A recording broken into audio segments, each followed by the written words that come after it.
ಎಲ್ರಿಗೂ ಪ್ರೀತಿಪೂರ್ವಕವಾದ ನಮಸ್ಕಾರ. ಈ ಹಿಂದೆ ಮೊದಲನೆಯ ಭಾಗದಲ್ಲಿ ಮೌಲ್ಯ ಶಿಕ್ಷಣಕ್ಕೆ ಸಂಬಂಧಪಟ್ಟಂತಹ ಮೂಲಭೂತ ಪರಿಕಲ್ಪನೆಗಳನ್ನು ನೋಡಿದ್ವಿ.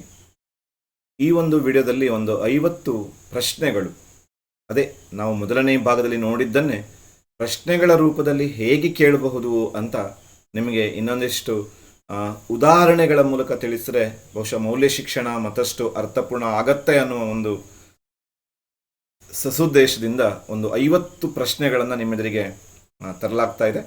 ಇದನ್ನು ಭಾಗ 2 ಅಂತ ಬೇಕಾದರೂ ನೀವು ತಿಳ್ಕೊಳ್ಳಿ. ಮೊದಲ ವಿಭಾಗದಲ್ಲಿ ನಾವು ಒಂದಿಷ್ಟು ಸರಳವಾದಂತಹ ಮತ್ತು ಮೂಲಭೂತವಾದಂತಹ ಪ್ರಶ್ನೆಗಳ ಕಡೆಗೆ ಗಮನ ಹರಿಸ್ಕೊಳ್ಳೋಣ. ವ್ಯಾಲ್ಯೂ ಎಂಬಂತಹ ಪದ ಏನಿದೆ, ಇಂಗ್ಲಿಷ್ ಪದ, ಲ್ಯಾಟಿನ್ ಪದದಿಂದ ಬಂದಿದೆ ಅಂತ ನಾವು ಮೊದಲನೇ ಭಾಗದಲ್ಲಿ ನೋಡಿದ್ವಲ್ಲ. ಹಾಗಾದರೆ ಅದು ಯಾವ ಪದ ಅಂತ ಕೇಳಿದ್ದಾರೆ. ಇಲ್ಲಿ ವ್ಯಾಲೇರ್, ವ್ಯಾಲಿಡ್, ವ್ಯಾಲರ್ ಮತ್ತು ಇವ್ಯಾಲ್ಯೂಯೇಟ್ ಅಂತ ಕೊಟ್ಟಿದ್ದಾರೆ. ನಾವು ನೋಡಿಬಿಟ್ಟಿದ್ದೀವಿ ಲ್ಯಾಟಿನ್ ಭಾಷೆಯ ವ್ಯಾಲೇರ್ ಎಂಬ ಪದದಿಂದ ಈ ವ್ಯಾಲ್ಯೂ ಎಂಬ ಪದ ಅಂತ ಹೇಳಿ ಬಂದಿದೆ ಅಂತ. ಎರಡನೇ ಒಂದು ಪ್ರಶ್ನೆಗೆ ಬಂದರೆ, ಮೌಲ್ಯಗಳನ್ನು ಬೋಧಿಸಲು ಸಾಧ್ಯವಿಲ್ಲ, ಅವುಗಳನ್ನು ಪರಿಸರದಿಂದ ಗ್ರಹಿಸಬೇಕು. Values cannot be taught, they have to be caught. ಇದು ಯಾವ ಹೇಳಿಕೆಗೆ ಒತ್ತು ಕೊಡುತ್ತದೆ? ಕಠಿಣ ಪರೀಕ್ಷೆ ನಡೆಸುವುದಕ್ಕೆ, ಶಿಕ್ಷಕರ ಆದರ್ಶ ನಡವಳಿಕೆ ಮತ್ತು ಅನುಕರಣೆಗೆ, ಪಠ್ಯಪುಸ್ತಕಗಳ ಓದುವಿಕೆಗೆ, ಮನೆ ಕೆಲಸ ನೀಡುವುದಕ್ಕೆ. ನಿಮಗೆಲ್ಲ ಗೊತ್ತು, ಶಿಕ್ಷಕರನ್ನು ಅನುಸರಿಸ್ತಾರೆ, ಹಾಗೆ ಅವರ ಆದರ್ಶ ನಡವಳಿಕೆ ಮತ್ತು ಅನುಕರಣೆ ಅನ್ನೋದು ಇದಕ್ಕೆ ಸರಿಯಾದಂತಹ ಉತ್ತರ ಆಗತ್ತೆ. ಮೂರನೆಯ ಪ್ರಶ್ನೆಗೆ ಬಂದರೆ, ಲಾರೆನ್ಸ್ ಕೋಲ್ಬರ್ಗ್ ಅವರ ಪ್ರಕಾರ ನೈತಿಕ ವಿಕಾಸದ ಹಂತಗಳ ಒಟ್ಟು ಸಂಖ್ಯೆ ಎಷ್ಟು? ಬಹಳ ಸುಲಭವಾದಂತಹ ಪ್ರಶ್ನೆ. 6 ಹಂತಗಳನ್ನು ಮತ್ತು 3 ಮಟ್ಟಗಳನ್ನು ನಾವು ನೋಡ್ತೀವಿ. ಸಾಂವಿಧಾನಿಕ ಮೌಲ್ಯವಾದಂತಹ ಭ್ರಾತೃತ್ವ ಅಂದರೆ ಏನು? ಆರ್ಥಿಕ ಸಮಾನತೆ, ಕಾನೂನಿನ ಉಲ್ಲಂಘನೆ, ಧಾರ್ಮಿಕ ಮುಖಂಡತ್ವ, ಸಹೋದರತ್ವ ಮತ್ತು ಏಕತೆಯ ಭಾವನೆ.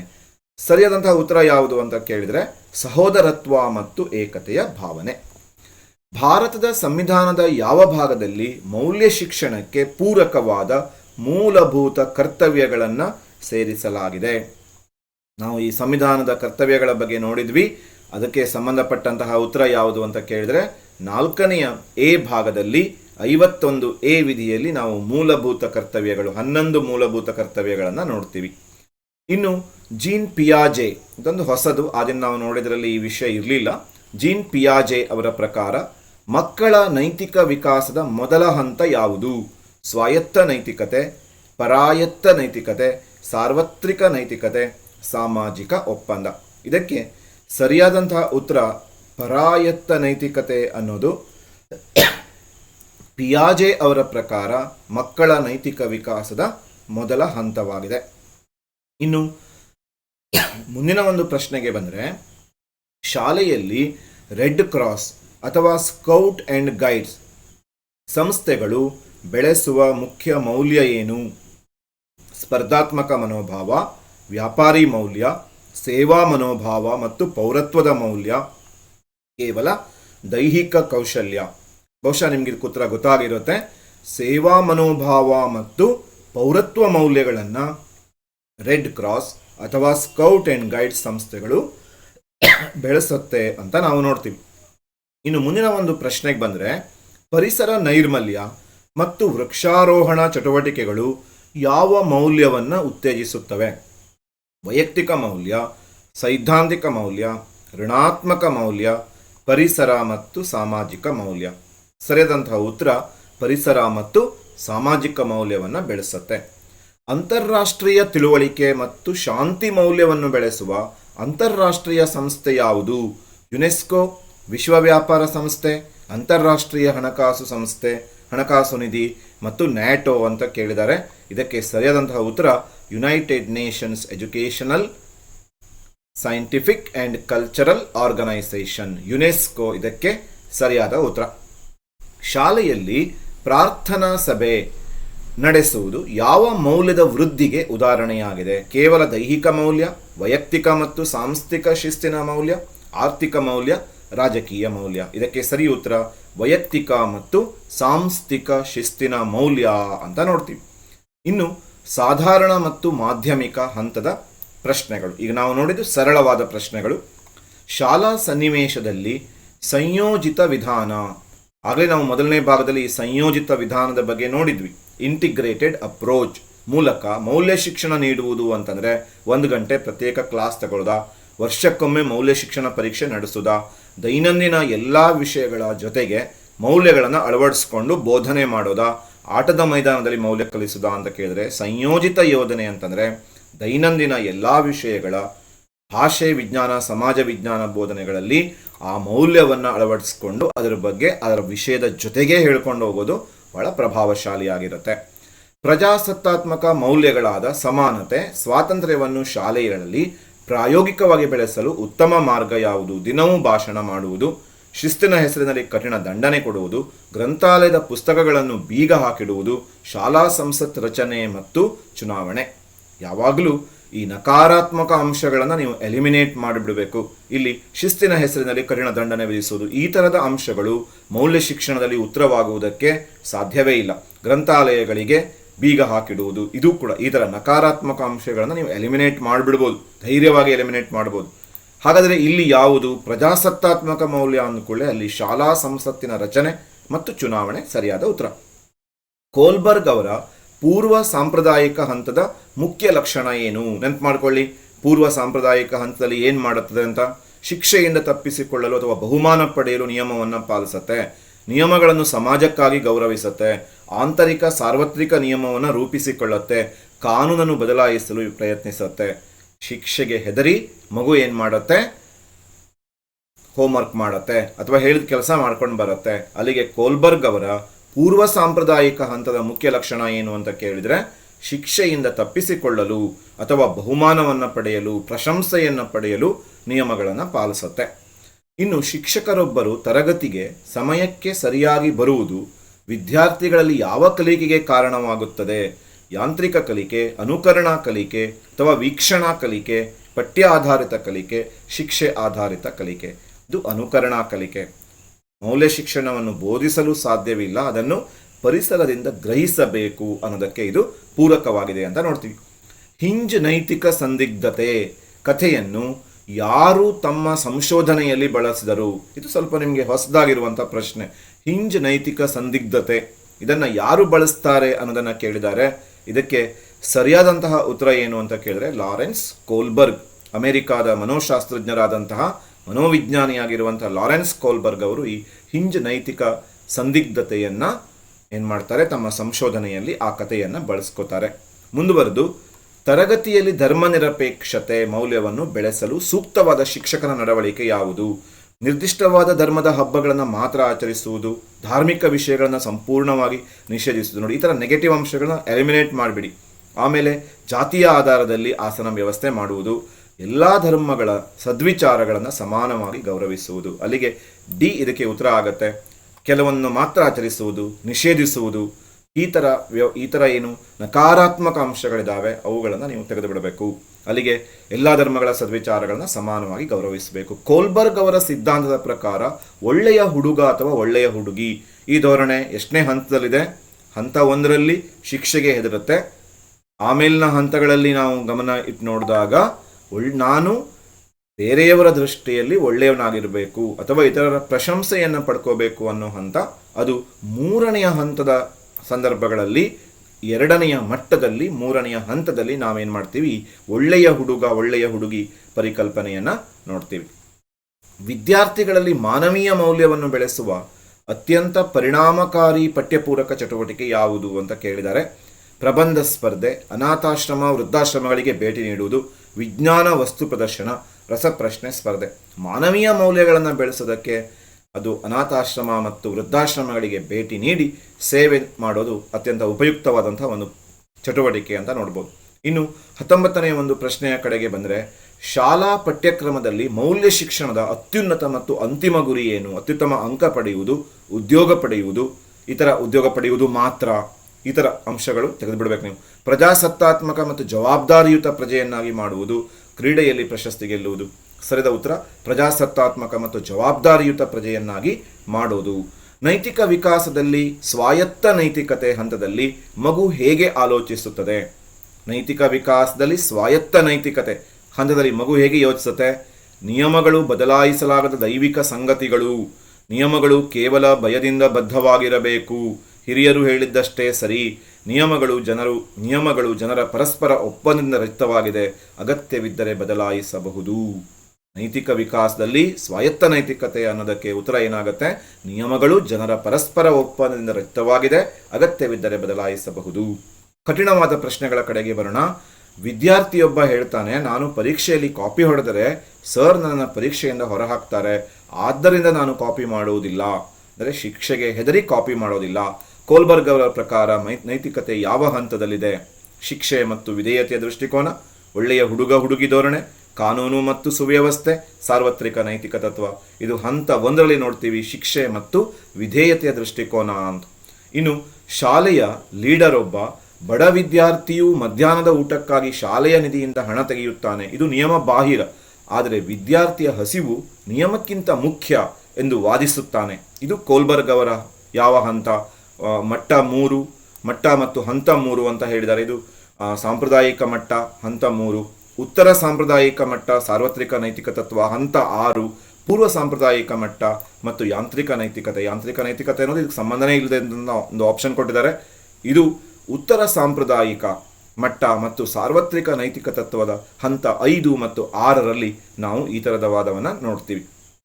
ಮುಂದಿನ ಪ್ರಶ್ನೆಗೆ ಬಂದರೆ, ತರಗತಿಯಲ್ಲಿ ಮಧ್ಯಾಹ್ನದ ಬಿಸಿ ಊಟದ ಸಮಯದಲ್ಲಿ ಕೆಲವು ವಿದ್ಯಾರ್ಥಿಗಳು ಇನ್ನೊಂದು ಜಾತಿಯ ಮಕ್ಕಳ ಜೊತೆ ಕುಳಿತು ಉಣ್ಣಲು ನಿರಾಕರಿಸುತ್ತಾರೆ. ಪ್ರಶ್ನೆಯೇ ನೆಗೆಟಿವ್ ಆಗಿದೆ. ಒಬ್ಬ ಆದರ್ಶ ಶಿಕ್ಷಕನಾಗಿ ನಿಮ್ಮ ತಕ್ಷಣದ ಮತ್ತು ಸರಿಯಾದ ಕ್ರಮ ಏನು? ನಿರಾಕರಿಸಿದ ಮಕ್ಕಳನ್ನು ಅಮಾನತು ಮಾಡುವುದು, ಇಂಥದನ್ನು ನೀವು ಎಲಿಮಿನೇಟ್ ಮಾಡಿಬಿಡ್ಬೋದು. ತಾರತಮ್ಯ ಮಾಡುವ ಮಕ್ಕಳಿಗೆ ಶಿಕ್ಷೆ ನೀಡುವುದು, ಇದು ಕೂಡ ಉತ್ತರ ಆಗಲ್ಲ. ಸಹಭೋಜನದ ಮಹತ್ವವನ್ನು ತಿಳಿಸಿ ಎಲ್ಲರೂ ಒಟ್ಟಾಗಿ ಕುಳಿತು ಉಣ್ಣುವಂತೆ ಪ್ರೀತಿಯಿಂದ ಮನಪರಿವರ್ತನೆ ಮಾಡುವುದು, ಈ ಥರ ಸಕಾರಾತ್ಮಕವಾದಂತಹ ಬದಲಾವಣೆಯ ಉತ್ತರವೇ ನೀವು ಆಯ್ಕೆ ಮಾಡಿಕೊಂಡ್ರೆ ಅದು 100% ಸರಿಯಾಗಿರುತ್ತೆ. ಇಲ್ಲಿ ಕೂಡ ಇದೇ ಉತ್ತರವನ್ನು ನೀವು ಗಮನಿಸ್ತೀರಿ. ವಾಹನ ಚಲಾಯಿಸುವಾಗ ಹೆಲ್ಮೆಟ್ ಧರಿಸಬೇಕು, ಏಕೆಂದರೆ ಅದು ಸಮಾಜದ ಕಾನೂನು, ಅದನ್ನು ಮೀರಿದರೆ ಸಮಾಜದಲ್ಲಿ ಅರಾಜಕತೆ ಉಂಟಾಗುತ್ತದೆ ಎಂದು ಯೋಚಿಸುವ ಕೋಲ್ಬರ್ಗನ ಆ ವ್ಯಕ್ತಿ ಯಾವ ಹಂತದಲ್ಲಿದ್ದಾನೆ? ನೈಮಿತ್ತಿಕ ಸಾಪೇಕ್ಷತಾ ಧೋರಣೆ ಹಂತ 2, ಹಂತ 1 ಶಿಕ್ಷೆಯ ಭಯ, ಹಂತ 5 ಸಾಮಾಜಿಕ ಒಪ್ಪಂದ, ಹಂತ 4 ಕಾನೂನು ಮತ್ತು ಸುವ್ಯವಸ್ಥೆಯ ನಿರ್ವಹಣೆ. ಇದರಲ್ಲಿ ನಾವು ಹಂತ 4 ನೋಡ್ತೀವಿ. ಕಾನೂನು ಮತ್ತು ಸುವ್ಯವಸ್ಥೆಯನ್ನು ನಿರ್ಮಿಸಬೇಕು, ನಿರ್ವಹಣೆ ಮಾಡಬೇಕು ಅನ್ನುವಂಥ ಒಂದು ಮೌಲ್ಯ. ಮಗುವೊಂದು ತಾನು ಮಾಡಿದ ತಪ್ಪನ್ನು ಒಪ್ಪಿಕೊಂಡು ತನ್ನಿಂದ ಈ ತಪ್ಪಾಗಿದೆ, ನನಗೆ ಶಿಕ್ಷೆ ನೀಡಿ, ಆದರೆ ಸತ್ಯ ಹೇಳಲು ಹೆದರುವುದಿಲ್ಲ ಎನ್ನುತ್ತದೆ. ಇಲ್ಲಿ ವ್ಯಕ್ತವಾಗುವ ಮೌಲ್ಯವೇನು ಅಂತ ಕೇಳಿದ. ವೈಯಕ್ತಿಕ ಪ್ರಾಮಾಣಿಕತೆ ಮತ್ತು ನೈತಿಕ ಧೈರ್ಯ, ನಾಯಕತ್ವ ಮೌಲ್ಯ, ಸಾಮಾಜಿಕ ಸೌಹಾರ್ದತೆ, ಸಂವಿಧಾನದ ಹಕ್ಕು. ಇಲ್ಲಿ ನಾವು ಏನು ಗಮನಿಸ್ತೀವಿ ಅಂತ ಕೇಳಿದ್ರೆ, ವೈಯಕ್ತಿಕವಾದಂತಹ ಒಂದು ಪ್ರಾಮಾಣಿಕತೆ ಹಾಗೂ ನೈತಿಕ ಧೈರ್ಯವನ್ನು ಈ ಒಂದು ಮೌಲ್ಯದಲ್ಲಿ ನೋಡ್ತೀವಿ. ಶಾಲಾ ಗ್ರಂಥಾಲಯದ ಪುಸ್ತಕ ಕದ್ದು ಮನೆಗೆ ತಂದ ಮಗುವಿಗೆ ತಂದೆ ಬೈದು ಪುಸ್ತಕ ಕದಿಯುವುದು ತಪ್ಪು ಎಂದು ತಿಳಿಸಿ ಮತ್ತೆ ಶಾಲೆಗೆ ಒಪ್ಪಿಸಲು ಹೇಳುತ್ತಾರೆ. ಆದರೆ ಆ ಮಗು ನನ್ನ ಗೆಳೆಯನೂ ಕದ್ದಿದ್ದ, ಅವನಿಗೆ ಯಾರೂ ಬೈಯಲಿಲ್ಲ ಎನ್ನುತ್ತದೆ. ಇದು ಪಿಯಾಜೆ ಅವರ ಯಾವ ನೈತಿಕ ಹಂತ? ಬಹಳಷ್ಟು ಮಕ್ಕಳು ಹೇಳ್ತಾರೆ, ಇದನ್ನು ಬೇರೆಯವರು ಮಾಡಿದ್ದಾರೆ, ನಾನು ಮಾಡಿದ್ದೀನಿ ಅಂತ. ಸ್ವಾಯತ್ತ ನೈತಿಕತೆ, ಪರಾಯತ್ತ ನೈತಿಕತೆ, ಪಕ್ವ ನೈತಿಕತೆ ಮತ್ತು ಸಾರ್ವತ್ರಿಕ ನೈತಿಕತೆ ಅಂತ ಇಲ್ಲಿ ಆಪ್ಷನ್ ಕೊಡಲಾಗಿದೆ. ಇದನ್ನು ಪರಾಯತ್ತ ನೈತಿಕತೆ, ಬೇರೆಯವರು ಮಾಡಿದ್ದಾರೆ ನಾನು ಮಾಡಿದ್ದೀನಿ ಅಂತ ಸಮರ್ಥಿಸಿಕೊಳ್ಳುವಂಥ ಅಂಶ. ಬೇರೆಯವರೆಲ್ಲರೂ ಕಡಿಮೆ ಅಂಕ ತೆಗೆದಿದ್ದಾರೆ, ನನಗೂ ಕಡಿಮೆ ಅಂಕ ಬಂದಿದೆ ಅಂತ. ಮುಂದಿನ ಒಂದು ಪ್ರಶ್ನೆಗೆ ಬಂದರೆ, ತರಗತಿಯಲ್ಲಿ ಒಬ್ಬ ವಿದ್ಯಾರ್ಥಿಯೊಬ್ಬ ನಿರಂತರವಾಗಿ ಸುಳ್ಳು ಹೇಳುವ ಅಭ್ಯಾಸ ಬೆಳೆಸಿಕೊಂಡಿದ್ದಾನೆ. ಮೌಲ್ಯ ಶಿಕ್ಷಣ ದೃಷ್ಟಿಯಿಂದ ಶಿಕ್ಷಕನು ಅನುಸರಿಸಬೇಕಾದ ಅತ್ಯಂತ ಸೂಕ್ತ ವಿಧಾನ ಯಾವುದು? ಇಡೀ ತರಗತಿಯ ಮುಂದೆ ಅವರನ್ನು ಅಪಹಾಸ್ಯ ಮಾಡುವುದು, ತಕ್ಷಣವೇ ಪೊಲೀಸ್ ಠಾಣೆಗೆ ಒಯ್ಯುವುದು, ಇದರ ನೆಗೆಟಿವ್ಗಳನ್ನು ಏನು ಮಾಡಿ ನೀವು ತೆಗೆದುಬಿಡಿ, ಇದೆಲ್ಲ ಅಲ್ಲವೇ ಅಲ್ಲ. ಸುಳ್ಳು ಹೇಳಲು ಕಾರಣವೇನು ಎಂದು ಖಾಸಗಿಯಾಗಿ ವಿಚಾರಿಸಿ ಸತ್ಯ ಹೇಳುವುದರ ಮಹತ್ವ ಮತ್ತು ಬದಲಾವಣೆಗೆ ಮಾರ್ಗದರ್ಶನ ನೀಡುವುದು. ನೋಡಿ, ಉಳಿದ 3 ಆಪ್ಷನ್ಗಳೇನಿದ್ದಾವೆ, ನಕಾರಾತ್ಮಕವಾದಂತಹ ಒಂದು ಕ್ರಿಯೆ ಇದೆ. ಈ ನಕಾರಾತ್ಮಕ ಕ್ರಿಯೆಗಳು ಮೌಲ್ಯ ಶಿಕ್ಷಣದಲ್ಲಿ ಉತ್ತರವಾಗೋದಕ್ಕೆ ಸಾಧ್ಯ ಇಲ್ಲ. ಸಕಾರಾತ್ಮಕ ಅಂಶಗಳನ್ನೇ ನೀವು ಆಯ್ಕೆ ಮಾಡ್ಕೋಬೇಕು. ಇನ್ನು ಜನರ ಜೀವ ಉಳಿಸಲು ತುರ್ತು ಸಂದರ್ಭದಲ್ಲಿ ಸಂಚಾರ ನಿಯಮಗಳನ್ನು ಮೀರುವುದು ತಪ್ಪಲ್ಲ ಎಂದು ಭಾವಿಸುವ ಹಂತ ಯಾವುದು? ನಿಮಗೆ ಅದು ಗೊತ್ತೇ ಇದೆ. ಕೋಲ್ಬರ್ಗ್ ಅವರ ಹಂತ 5 ಸಾಮಾಜಿಕ ಒಪ್ಪಂದ ಮತ್ತು ವೈಯಕ್ತಿಕ ಹಕ್ಕುಗಳಿಗೆ ಸಂಬಂಧಪಟ್ಟಂತಹ ಒಂದು ಹಂತ ಮತ್ತು 3ನೇ ಹಂತದಲ್ಲಿದೆ ಅಂತ ನಾವು ನೋಡ್ತೀವಿ. ಒಬ್ಬ ಶಿಕ್ಷಕ ತರಗತಿಯಲ್ಲಿ ಗಂಡು ಮತ್ತು ಹೆಣ್ಣು ಮಕ್ಕಳಿಗೆ ಸಮಾನವಾಗಿ ನಾಯಕತ್ವದ ಜವಾಬ್ದಾರಿಯನ್ನು ಹಂಚುತ್ತಾನೆ. ಇದು ಯಾವ ಸಂವಿಧಾನಿಕ ಮೌಲ್ಯದ ಪ್ರತ್ಯಕ್ಷ ಅನ್ವಯ ಅಂತ ನೋಡಿದ್ರೆ, ಲಿಂಗ ಸಮಾನತೆ ಮತ್ತು ಸಾಮಾಜಿಕ ನ್ಯಾಯ, ಧರ್ಮನಿರಪೇಕ್ಷತೆ, ಸ್ವಾತಂತ್ರ್ಯ, ಸಾರ್ವಭೌಮತ್ವ. ಇಲ್ಲಿ ಲಿಂಗ ಸಮಾನತೆ ಮತ್ತು ಸಾಮಾಜಿಕ ನ್ಯಾಯದ ಅಂಶಗಳನ್ನು ನೀವು ಗಮನಿಸಬಹುದು. ವಿದ್ಯಾರ್ಥಿಗಳಲ್ಲಿ ಪರಿಸರ ಮೌಲ್ಯವನ್ನು ರೂಪಿಸಲು ಕೆಳಗಿನವುಗಳಲ್ಲಿ ಯಾವುದು ಅತ್ಯಂತ ವಿಶ್ಲೇಷಣಾತ್ಮಕ ವಿಧಾನ? ಪರಿಸರದ ಬಗ್ಗೆ ಪ್ರಬಂಧ ಬರೆಯುವುದು, ಪ್ಲಾಸ್ಟಿಕ್ ಮುಕ್ತ ವಲಯ ಮಾಡಿ ಗಿಡಗಳನ್ನು ನೆಟ್ಟು ಅವುಗಳನ್ನು ದತ್ತು ತೆಗೆದುಕೊಳ್ಳುವಂತೆ ಪೋಷಿಸುವಂತೆ ಮಾಡುವುದು, ಪರಿಸರ ದಿನಾಚರಣೆ ಎಂದು ಭಾಷಣ ಮಾಡುವುದು, ಪಠ್ಯಪುಸ್ತಕದ ಚಿತ್ರವನ್ನು ಬಿಡಿಸುವುದು. ಇಲ್ಲಿ ವೈಯಕ್ತಿಕವಾದಂತಹ ಭಾಗವಹಿಸುವಿಕೆಗೆ ಅವಕಾಶವಿರುವಂತಹ ಆಯ್ಕೆ ಮಾಡಿಕೊಳ್ಬೇಕಾಗತ್ತೆ. ಶಾಲೆಯನ್ನು ಪ್ಲಾಸ್ಟಿಕ್ ಮುಕ್ತ ವಲಯ ಮಾಡಿ ಗಿಡಗಳನ್ನು ನೆಡುವುದು, ಅದನ್ನು ದತ್ತು ತೆಗೆದುಕೊಳ್ಳುವುದು, ಈ ಥರ ಕ್ರಮಗಳನ್ನು ಕೈಗೊಳ್ಳಬೇಕಾಗತ್ತೆ. ಕಷ್ಟಕರ ಮತ್ತು ವಿಶ್ಲೇಷಣಾತ್ಮಕವಾದಂಥ ಪ್ರಶ್ನೆಗಳನ್ನು ನಾವು ಕೊನೆಯ ಒಂದು ಭಾಗದಲ್ಲಿ ನೋಡಿದರೆ, ಇಲ್ಲಿ ಹೇಳಿಕೆ ಮತ್ತು ಕಾರಣಗಳು.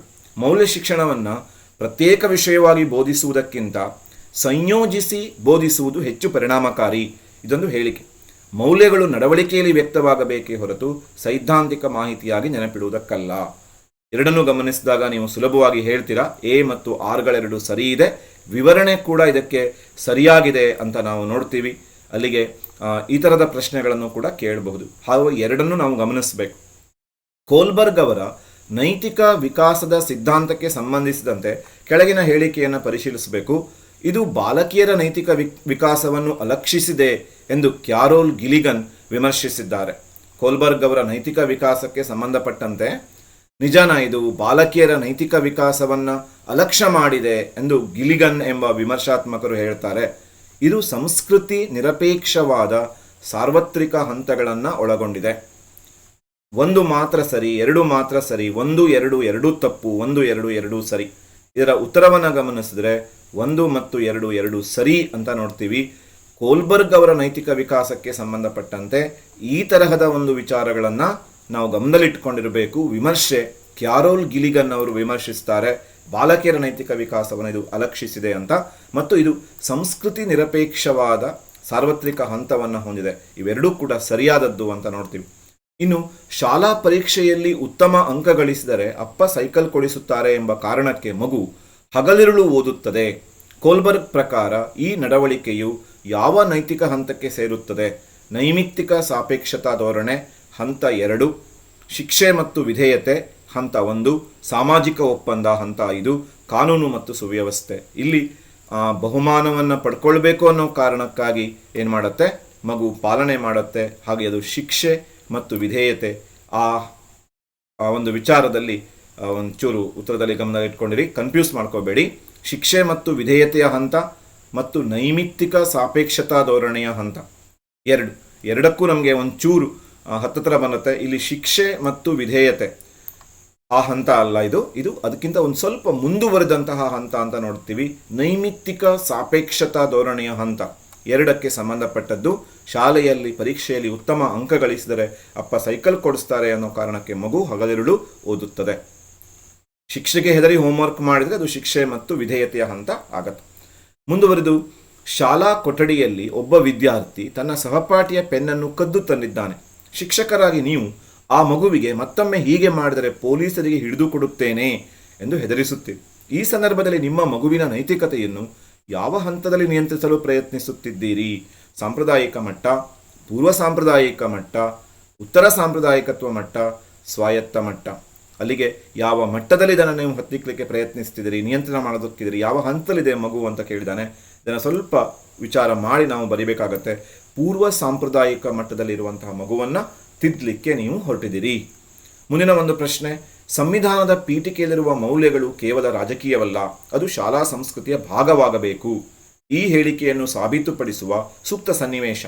ಶಾಲೆಯಲ್ಲಿ ಕೇವಲ ಮುಖಂಡರಿಗೆ ಮಾತ್ರ ನಿರ್ಧಾರ ತೆಗೆದುಕೊಳ್ಳುವ ಹಕ್ಕು ನೀಡುವುದು, ಅತಿ ಹೆಚ್ಚು ಅಂಕ ಪಡೆದವರಿಗೆ ಮಾತ್ರ ಮೊದಲ ಸಾಲಿನಲ್ಲಿ ಕೂರಿಸುವುದು, ಎಲ್ಲ ಜಾತಿ, ಲಿಂಗ, ಆರ್ಥಿಕ ಹಿನ್ನೆಲೆಯ ಮಕ್ಕಳಿಗೆ ಸಮಾನ ಅವಕಾಶ ಸೌಲಭ್ಯ ನೀಡುವುದು, ಕಡ್ಡಾಯವಾಗಿ ಒಂದೇ ಭಾಷೆಯನ್ನು ಮಾತನಾಡಿಸುವುದು. ಇಲ್ಲಿ ಎಲ್ಲ ಜಾತಿ, ಲಿಂಗ, ಆರ್ಥಿಕ ಹಿನ್ನೆಲೆಯ ಮಕ್ಕಳಿಗೆ ಸಮಾನ ಅವಕಾಶ ಮತ್ತು ಸೌಲಭ್ಯಗಳನ್ನು ನೀಡುವುದು ಅನ್ನೋದು ಸರಿಯಾದಂತಹ ಉತ್ತರ ಆಗತ್ತೆ. ಪಿಯಾಜೆ ಪ್ರಕಾರ ಪರಾಯತ್ತ ನೈತಿಕತೆಯಿಂದ ಸ್ವಾಯತ್ತ ನೈತಿಕತೆಗೆ ಮಗುವಿನ ನೈತಿಕ ವಿಕಾಸ ಬದಲಾಗಲು ಮುಖ್ಯ ಕಾರಣ ಏನು? ಶಿಕ್ಷಕರ ಕಠಿಣ ದಂಡನೆ. ಪರಾಯತ್ತ ನೈತಿಕತೆ ಅಂದರೆ ಆಗಲೇ ಒಂದು ಪ್ರಶ್ನೆ ಬಂದಿತ್ತು ನೋಡಿ, ಬೇರೆಯವರು ಕದ್ದಿದ್ದಾರೆ ಅವರಿಗೆ ಬೈಲಿಲ್ಲ, ನನಗೆ ಯಾಕೆ ಬೈತೀರಿ ಅಂತ ಹೇಳು. ಅದರ ಬದಲಿಗೆ ಪರಾಯತ್ತ ನೈತಿಕತೆಯಿಂದ ಸ್ವಾಯತ್ತ ನೈತಿಕತೆಗೆ ಮಗುವಿನ ವಿಕಾಸ ಬದಲಾಗಲು ಏನು ಕಾರಣ? ಶಿಕ್ಷಕರ ಕಠಿಣ ದಂಡನೆ, ಹೆಚ್ಚು ಪುಸ್ತಕಗಳನ್ನು ಓದುವುದು, ಕೇವಲ ಪೋಷಕರ ಆದೇಶ ಪಾಲನೆ, ವಯಸ್ಸಿನ ಬೆಳವಣಿಗೆ ಮತ್ತು ಸಮವಯಸ್ಕರೊಂದಿಗಿನ ಪರಸ್ಪರ ಕ್ರಿಯೆ. ಇದು ಬಹುಶಃ ಸ್ವಾಯತ್ತ ನೈತಿಕತೆಯನ್ನು ಸಂಪಾದನೆ ಮಾಡೋದಕ್ಕೆ ಒಳ್ಳೆಯ ಮಾರ್ಗ. ಮೌಲ್ಯಗಳ ಬಿಕ್ಕಟ್ಟು ಪ್ರಸ್ತುತ ಸಮಾಜದಲ್ಲಿ ಹೆಚ್ಚಾಗಲು ಮುಖ್ಯ ಕಾರಣ ಏನು? ಭೌತಿಕ ಸುಖಕ್ಕೆ ನೀಡುವ ಪ್ರಾಮುಖ್ಯತೆ, ತಂತ್ರಜ್ಞಾನದ ಬಳಕೆ, ಶಾಲೆಗಳ ಸಂಖ್ಯೆಯನ್ನು ಹೆಚ್ಚಿಸುವುದು, ಪರೀಕ್ಷೆಗಳು ಕಠಿಣವಾಗಿರುವುದು. ಬಹುಶಃ ಇದಕ್ಕೆ ಸರಿಯಾದ ಉತ್ತರ ಯಾವುದು ಅಂತ ನೀವು ಸುಲಭವಾಗಿ ಊಹಿಸ್ತೀರಾ. ಭೌತಿಕ ಸುಖಕ್ಕೆ ನೀಡುವಂತಹ ಪ್ರಾಮುಖ್ಯತೆ ಮತ್ತು ನೈತಿಕ ಶಿಕ್ಷಣದ ಕೊರತೆ ಈ ನೈತಿಕ ಬಿಕ್ಕಟ್ಟಿಗೆ ಅಥವಾ ಮೌಲ್ಯಗಳ ಬಿಕ್ಕಟ್ಟಿಗೆ ಕಾರಣ ಅಂತ ನೋಡ್ತೀವಿ. ತರಗತಿಯಲ್ಲಿ ವೈಜ್ಞಾನಿಕ ಮನೋಭಾವ ಬೆಳೆಸುವುದು ಭಾರತದ ಸಂವಿಧಾನದ ಮೂಲಭೂತ ಕರ್ತವ್ಯವಾಗಿದೆ. ಇದನ್ನು ಸಾಧಿಸಲು ಶಿಕ್ಷಕರು ಏನು ಮಾಡಬೇಕು? ಮೂಢನಂಬಿಕೆಗಳನ್ನು ಪ್ರಶ್ನಿಸದೇ ಒಪ್ಪಿಕೊಳ್ಳಲು ಹೇಳಬೇಕಾ? ಯಾವುದೇ ವಿಷಯದ ಕಾರ್ಯಕಾರಣ ಸಂಬಂಧ ಮತ್ತು ಪ್ರಯೋಗದ ಮೂಲಕ ಆಲೋಚಿಸಲು ಪ್ರೇರೇಪಣೆ ಕೊಡಬೇಕಾ? ಸಿದ್ಧಾಂತಗಳನ್ನ ಕಂಠಪಾಠ ಮಾಡಿಸಬೇಕಾ? ಪರೀಕ್ಷೆಯಲ್ಲಿ ಹೆಚ್ಚು ಅಂಕ ಗಳಿಸಲು ಮಾತ್ರ ಓದಿಸಬೇಕಾ? ಯಾವುದೇ ವಿಷಯದ ಕಾರ್ಯಕಾರಣ ಸಂಬಂಧ ಮತ್ತು ಪ್ರಯೋಗದ ಮೂಲಕ ಆಲೋಚಿಸೋದಕ್ಕೆ ಪ್ರೇರೇಪಣೆಯನ್ನು ಕೊಡಲೇಬೇಕಾಗತ್ತೆ.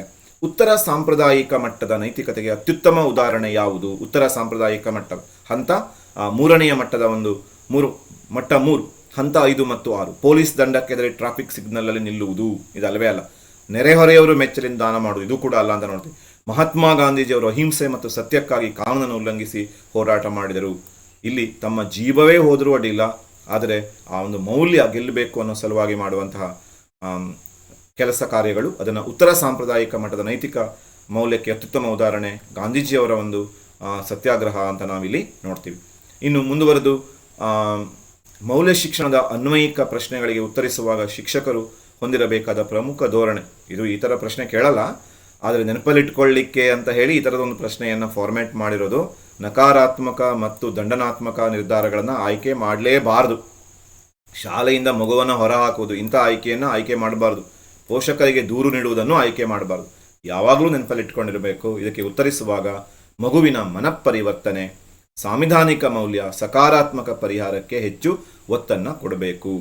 ಇನ್ನು ಹೆಚ್ಚುವರಿ ಮಾದರಿ ಪರೀಕ್ಷಾ ಪ್ರಶ್ನೆಗಳು, ಇದನ್ನು ಗಮನಿಸಿದರೆ ಶಾಲಾ ಪಠ್ಯಕ್ರಮದಲ್ಲಿ ಆತ್ಮವಿಶ್ವಾಸ, ಪ್ರಾಮಾಣಿಕತೆ, ಸ್ವಯಂ ನಿಯಂತ್ರಣ ಇದು ಯಾವ ಮೌಲ್ಯಕ್ಕೆ ಸೇರಿವೆ? ಆರಂಭದಲ್ಲಿ ನಾವು ಮೊದಲನೆಯ ಭಾಗದಲ್ಲಿ ನೋಡಿದ್ವಿ, ಸಾಮಾಜಿಕ ಮೌಲ್ಯಗಳು, ವೈಯಕ್ತಿಕ ಮೌಲ್ಯಗಳು, ಸಾಂವಿಧಾನಿಕ ಮೌಲ್ಯಗಳು ಅಂತ ಹೇಳಿ.